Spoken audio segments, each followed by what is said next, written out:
Morning, everyone. It's Thursday, September 27th, 2018. 8:06 this morning, leaving for work. Nothing stressed about it. I wake up around 7 in the morning, and I always leave myself an hour buffer and 30 minutes to get to work, even though my workplace is only like 15 minutes away, because you never know what will be on the way. So this morning talk is about priorities in the economic system. I'm not gonna talk about science and other stuff, since I'm not participating to the Paranomalist Forum anymore. I decided that it's a complete waste of my time to try to get any help or anything from anyone over there, because nobody's gonna do anything. And like I told last time in the last videos, all that people want is to go back in the past and fix mistakes, when I told them to grow the fuck up. Grow the fuck up, become an adult, and stop thinking about changing the past. You make mistakes, shit happens, you live with it, you learn from experience. Anyway, that's not what the topic of today is. Today's topic is priorities and economic status. The reason of this video this morning is first I'm going to talk about priorities, which kind of resume back to one thing. Priorities and values for peoples are one of their biggest handicap. And what I mean by that is, when people don't prioritize what is truly important to grow and strive,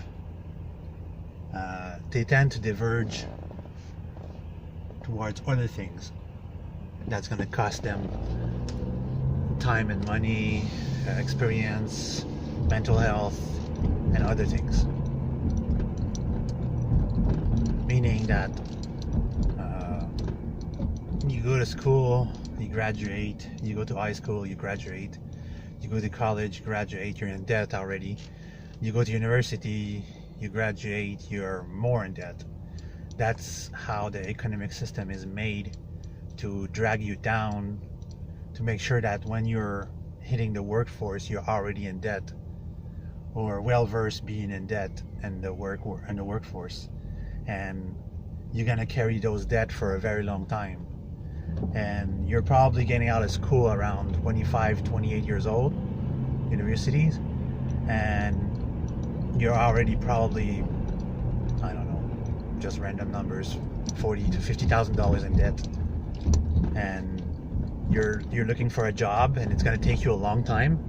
And then your creditors they give you the loan to go to school, to the university or college, their interest rates goes up, and then when you manage to hit the workforce, it takes you a very, very long time before you get out of debt to paying those college fees, the university fees, all these loans, you know. So that's already a pressure on you to try to move forward and actually use what you learn in high school and college and everything to actually make it profitable. And before you even hit a job that's going to actually pays very well, it's going to be a long time. So not only you're in debt, but you're underpaid for what you've learned to do, and you're not moving forward. You know, you're just stuck there, and in the economic system, and you're starting to feel depressed. You know, things are not moving forwards. You're not doing the job you think you want to do. You feel that for all the effort you do, you're entitled to something better, and then things goes downhill from there. This is where priorities comes in. Priorities comes in as you need a coping mechanism for what you consider failure and things that didn't went right in your life, and saying like, oh, whose fault is that? Why is it like this? Why am I not succeeding? Why I'm not moving forward? And then you start like hitting the booze or any coping mechanism that's going to be a distraction, drugs, smoking, whatever. It could be negative, it could be anything else.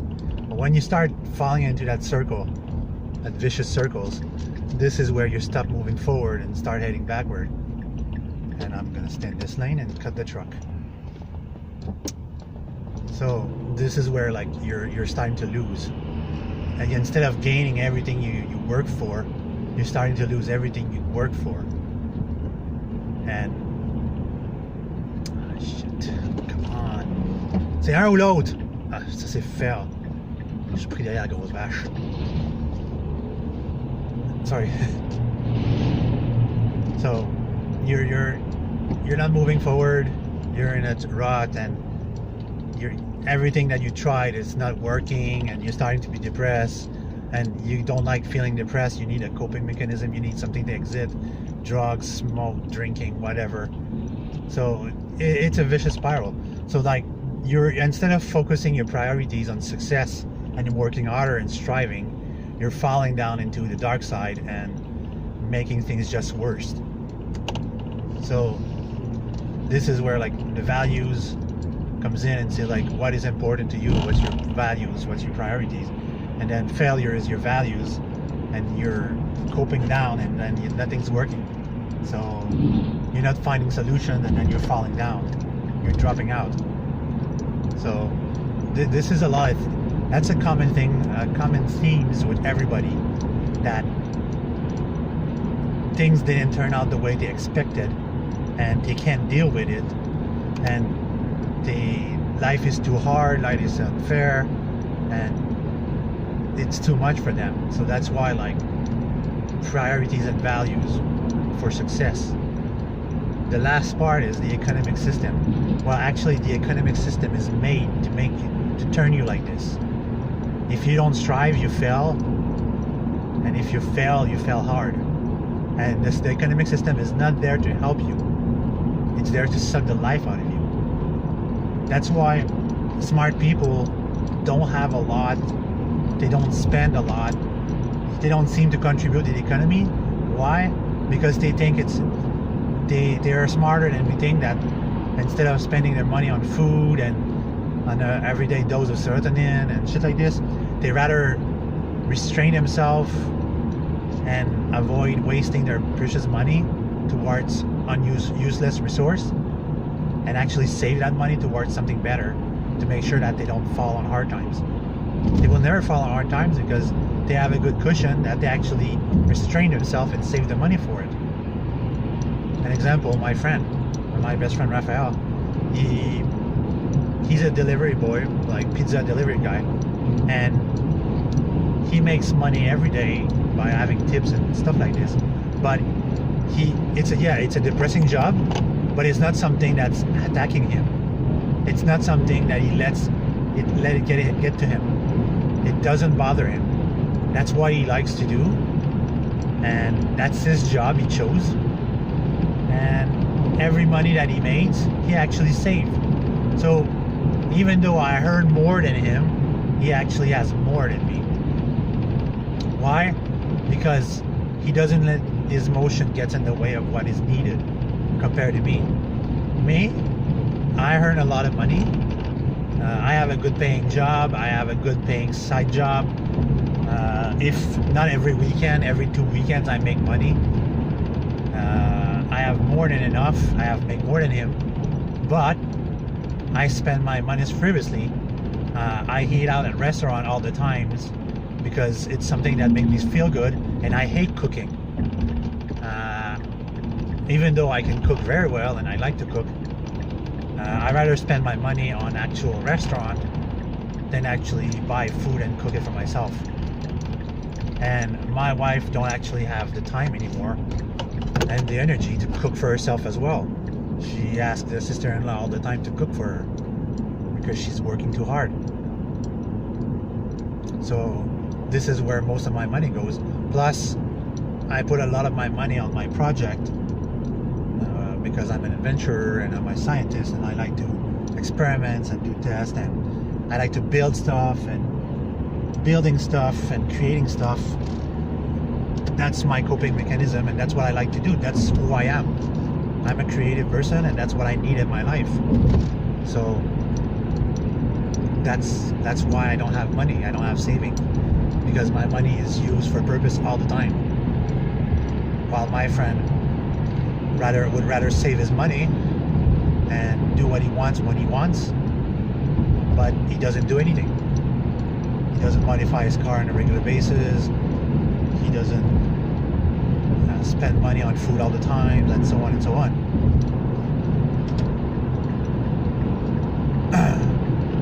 I would say that health-wise we're probably very much alike, because I don't eat unhealthy that much. I eat a lot out of the restaurant, but I eat healthy. But I tax myself very much because I'm working a lot, and that's hard on my body, working sometimes 7 days a week without getting a rest. While he's not eating a lot, and when he's eating something, it's usually very low quality meals because he's saving his money. So I would go like another field. One of my friends that works at electronic stores. It's a public job, you know. You work in the public, you deal with people all the time, you deal with stupidity all the times, and it's a lot of pressure and a lot of stress.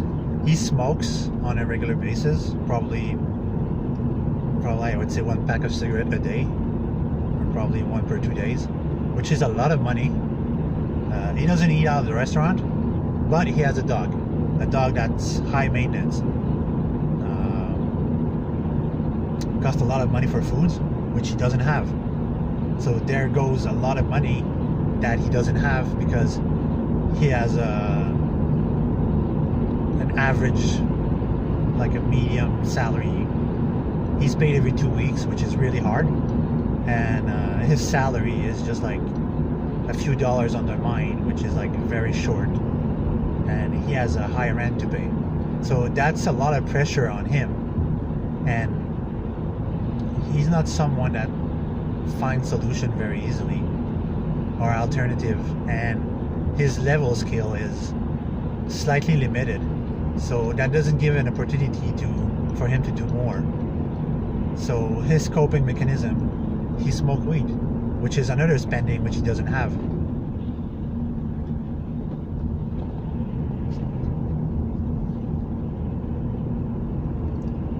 So this is what I meant by the economic status, the way our economic system is made to keep you in a rut, keep you being a drone, not improving yourself, not moving forward. And it's at that important moment in your life where you were around your early 20s, where you had to make that decision that you were gonna follow or you're gonna strive. And for me, when I was in my 20s, I was in the army. So I was a follower. I was a leader and a follower. I was already a sergeant, and one of the youngest in my rank. And well, okay, that's another. Anyways, I was not gonna be a sheep for the rest of my life, but I wasn't raised to be a person that was going to have a lot of savings and money. I was raised to spend my money and enjoy my money, never thinking about the future. So this is why, like, I'm in some certain situation sometimes, because I don't have any savings. My mom neither. My mom's the same thing. She likes to spend her money, she likes to live a little bit, but she doesn't have a whole lot of savings. She has very few saving, and she's retired, so money for her is really hard to come. So, like I say, our problem is not only caused by the economic system, but our problem is caused by our decision and priorities and values. Where do you put your priorities, where do you put your values, will make who you are in the future. And what I can say about this is that don't let yourself fall down to the status of what the system wants you to be. You are better than that. You are capable. It's when you're figuring out that nothing really matters of what people thinks of you to a certain level, and having things doesn't matter. Things are things, they're material values. They don't have importance. They will come and go, you will buy others, they will break, you will replace them. They're not important. And having a house, I think that having a house is the biggest letdown that in today's economic it is. A house is an immense burden, and if you don't have a solid job and working for a solid company, it's not something that I would even consider. I would rather live in a small trailer house that I would pay in 4 years than a big freaking house I'm going to be stuck there for 25 years of my life. Having wife and kids, I'm not going to be happy after 10 years, and probably divorce and so on and so on. That's why here in Quebec, I say mostly everywhere else anyways, that when people start a family, they're getting married, and then they have wives and kids, and things don't work out, and then they're stuck to divorce and they lose everything, and then they get depressed. That's because they didn't prioritize things properly. Having kids is a huge burden, and you need to know that you're ready to have it when you have them. Don't have them by accident. That is the worst thing. Unplanned kids and say like, oh yeah, we'll manage, we'll love them, blah blah blah. Well, trust me, it doesn't always work like that. A lot of my friends, they have kids, and they don't have good paying job, and they don't have steady things, and when the moment they lose their job, they go in depression mode right away, drinking and taking drugs, but yet still they have a family to take care of. But the only thing that's important is how they feel, instead of persisting and trying to strive to make their family a better things. So I hope you understand the whole point of this video is saying prioritize what's important, values what's important, and beware of the economic system. It's a fucking trap. It will enslave you for the rest of your life, and you won't get out of it if you don't work hard enough. Anyway, I hope this was instructive. It's a very long video. Have a good day, everyone. There's going to be a part 2.